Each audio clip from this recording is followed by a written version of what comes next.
Intellectual curiosity meets our personal boundaries. Hi, friends, it's Diane here, and today we are going to talk about personal boundaries and intellectual curiosity. Now, those two things have great intersections, but I have just a few points that I want to remind us of or maybe expose you to for the first time.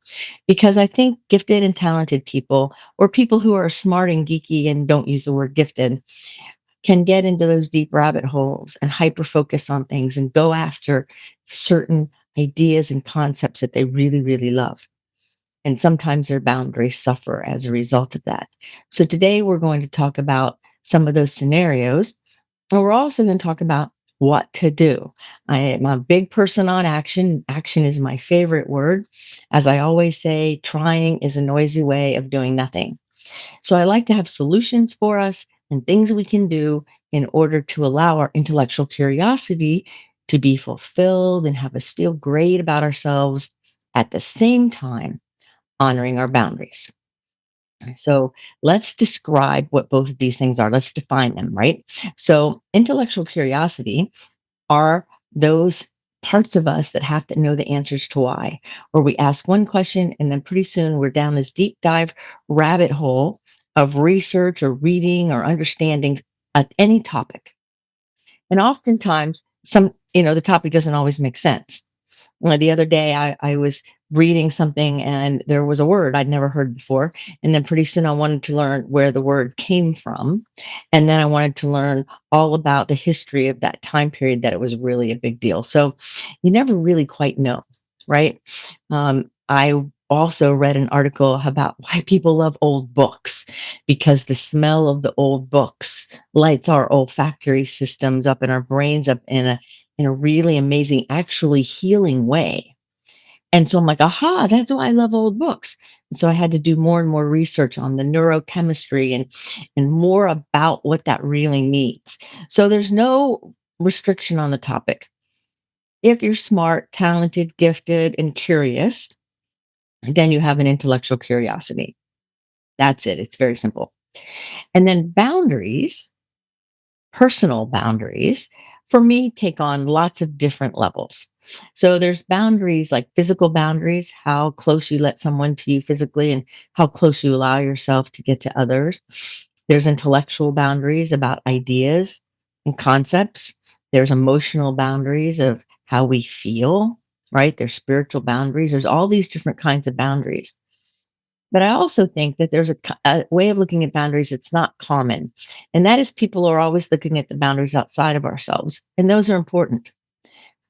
But for gifted people and talented people, and those people who get lost in those deep dive curious things, we have to pay attention to our inner boundaries. Our inner boundary is that part of us within us that decides how much of us is going to be invested in a certain thing. How much of me is going to show up in a certain environment. Like more of me shows up when I'm working with my clients and I'm engaged in a really great conversation and working in a mentoring level where I'm really dialed in to that person's needs. That's a different level of me. More of my inner boundaries are open than when I'm at the grocery store paying a cashier. I don't need all of me to be fully present and alive and gifted and nuanced in my conversation when I'm in a grocery store necessarily, right?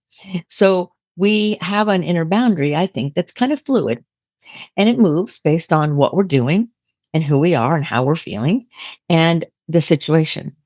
So our boundaries are fluid and our level of curiosity is also fluid. We might be inherently curious and then there's times where we're not as curious as others or it doesn't all come to the surface, right? So I like to look at this intersection, like where they meet, because I think that it's important. So the first thing I want to talk about, the first point here, I guess, is balancing intellectual pursuits impacts our personal well being.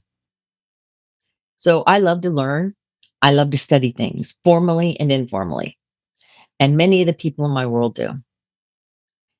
And when we get really involved in our personal intellectual pursuits, we can neglect our own well being.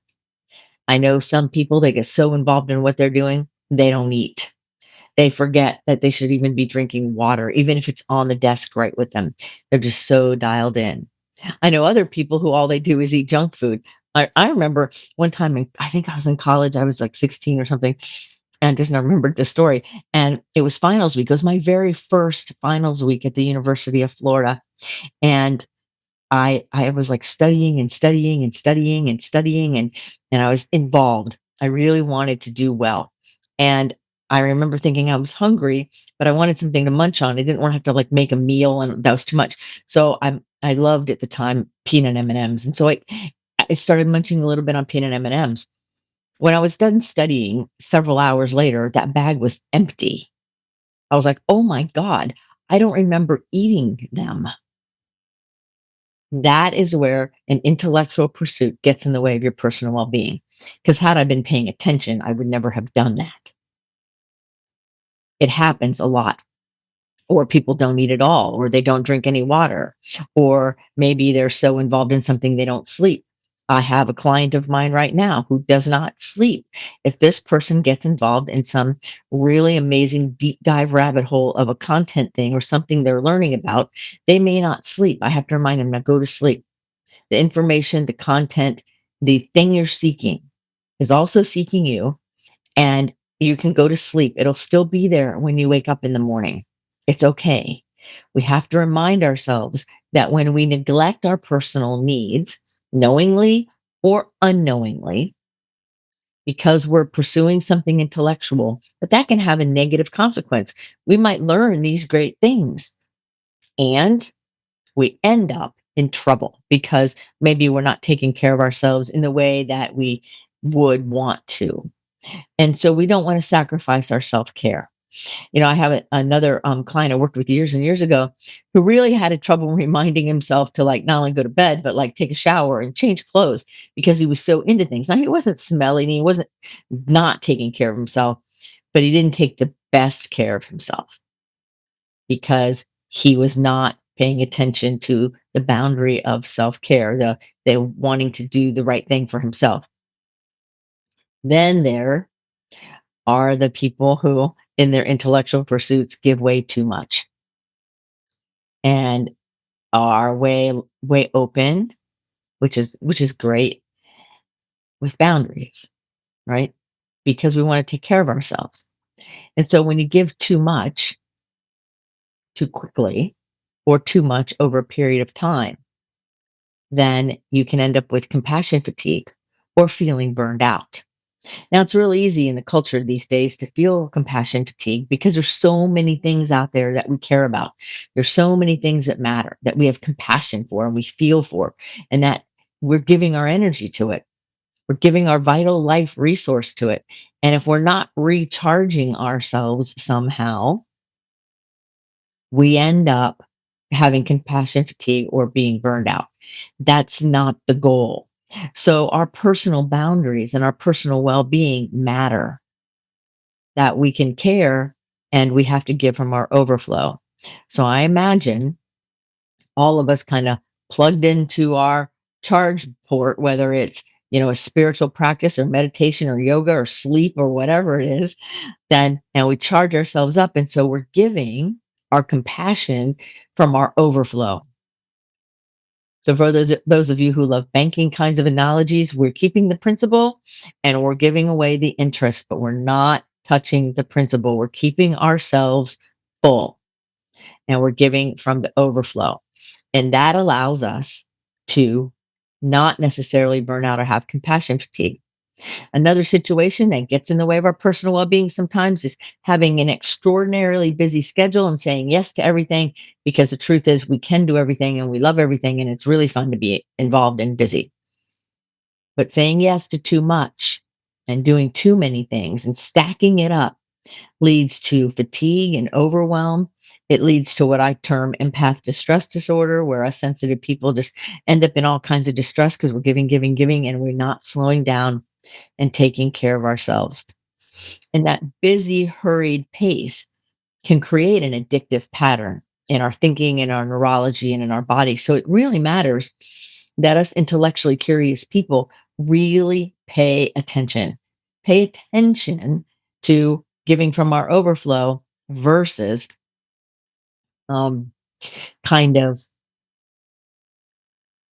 stealing from ourselves, really. That's what it is. Stealing the energy from ourselves, stealing our principle, stealing our vitality in order to be good. So our boundaries are important. So the question is, how much of you needs to show up in any certain situation?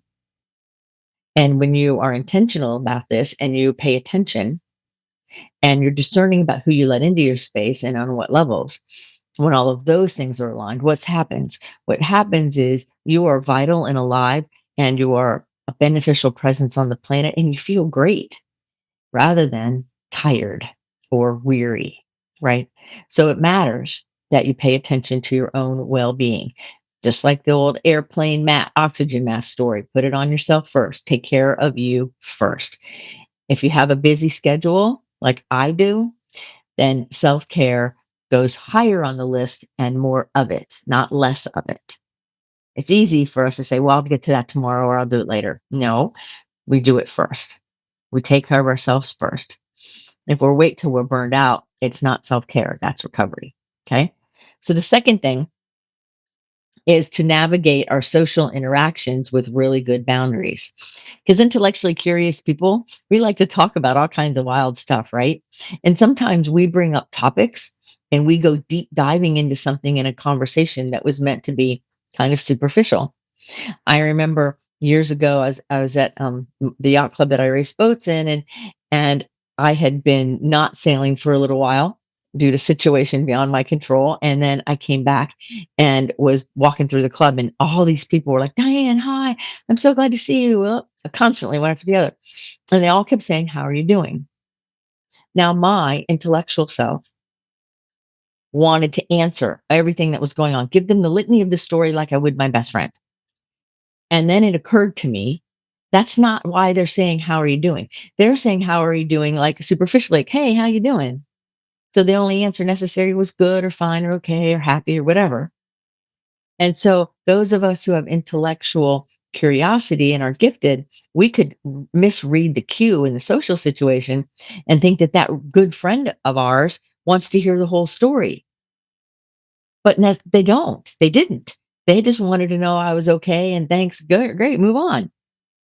Only a couple people really slowed down enough to want to know what was really happening. And that's not a bad thing. It's not like it's negative or I expected them to because I didn't.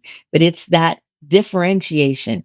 People who are intellectually curious and gifted can miss the social cue and think that how are you doing is literal and I'm supposed to answer how am I doing rather than it's a social kind of nicety for most people and we're answering in that context.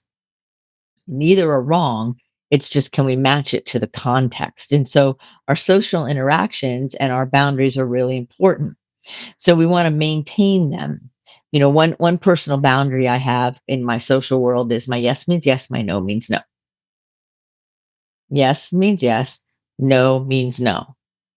Period. And so that's really amazing.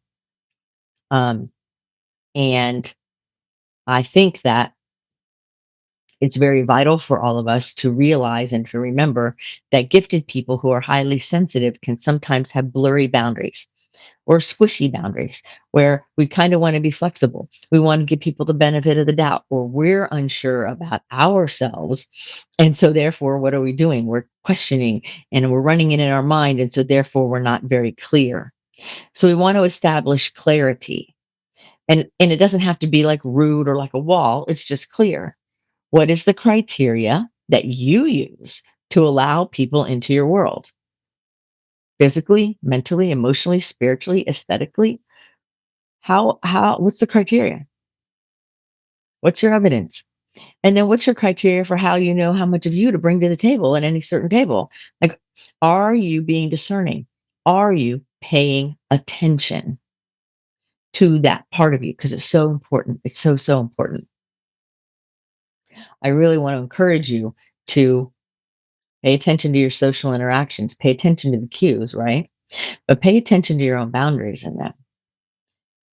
Pay attention to how much of you share and that you're comfortable with that. If you get those little like angsty warning signs like, oh, don't say that, or Pay attention here. Listen to that part of you. That part of you is wise. It knows. Pay attention. Often we experience some disjointedness sometimes.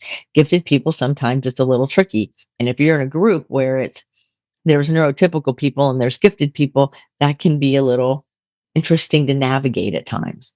So the more you know yourself and the more you pay attention to your inner and outer boundaries, the more successful and happy you will be in those situations. Now, another thing I want to talk about is your boundaries in personal contexts and professional contexts, because our boundaries and our intellectual capability isn't always the asset in some social situations. Sometimes it is, sometimes it's not, right?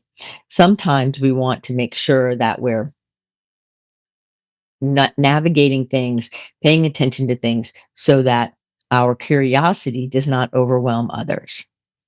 I know I've been in conversations before with people where, and I've been in parties and events before with people where somebody starts a conversation and then the gifted, curious person just goes off and starts talking about the topic over and over and over and long in detail and down a rabbit hole and over here, because of course they've studied it and know about it. And the person who asked the question wasn't going anywhere near there. And so they kind of glaze over and they don't really know what to do with the conversation because this person went way too deep, too fast, without paying attention to how the listener was receiving what they were saying. So, one of the best ways to pay attention in these situations is observing and paying attention and checking in with who the listener is. So sometimes if I'm getting ready to get all excited about a certain topic and I feel myself kind of winding into it, right? If the other person's not also winding into it with me, I would ask them, and I know a lot of stuff and I can geek out about this. So how far do you want me to go? And then sometimes they go, oh, come on, bring it on. Okay. And other times they don't want you to bring it on. They're like, oh, this is enough. I learned what I needed. And in every case, when we ask and we are inquiring in a way that's non-judgmental of us or them, we have much better rapport and much better interactions. And so it's very important in these things. Now, gifted people also in the professional world, and I've done whole podcasts on the work world, and I have another one coming up, but it's easy to become the default word. It's easy to be the go to person that other people want to talk to. So you can sometimes be a leader, and in that sense, even if that's not your title or position, and it can burn you out. And it can get to be too much sometimes where everyone is coming to you. In fact, I remember years ago, I used to say, what am I, the default word? Mine, it was Diane, Diane, Diane, Diane. And I'm like, I'm not the only one who knows things.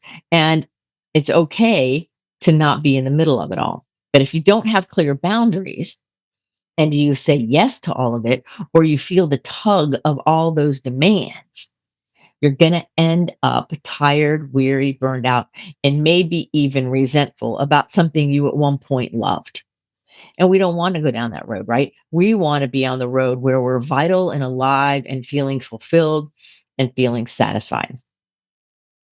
That's what we want to do. I hope that this is helping. But intellectual curiosity is a hallmark of somebody who is gifted and talented, of somebody who has a thinking brain that likes to know things.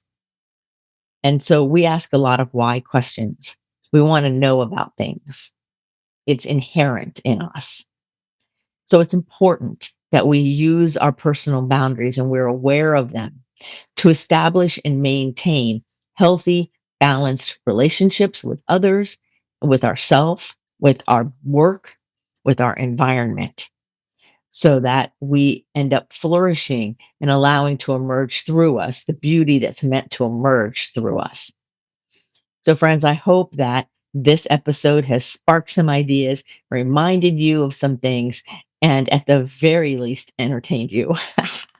Anyway, here at Someone Gets Me, I love to share great content and great ideas with you. So, if you ever have any requests, please send me an email, put them in the comments below, and I'm happy to read the comment, respond, and I always record a show based on any request. So, in fact, I'm getting ready to do one based on a recent request, and I'm happy to do it because one thing that I love to do is listen to the people who are listening to me. That's part of the boundaries, that's part of the curiosity. So, I thank you for listening. You can always make a call with me if you want to. But most importantly, make sure you're taking really good care of yourself and take care of your own well being above everything else. So, friends, put your face to the sun so the shadows fall behind you because you're a rock star. You're here on purpose with a mighty purpose. So, go out there, set great boundaries, establish the vitality of your life, and know that until the next episode of Someone Gets Me, this is Dianne saying, be well.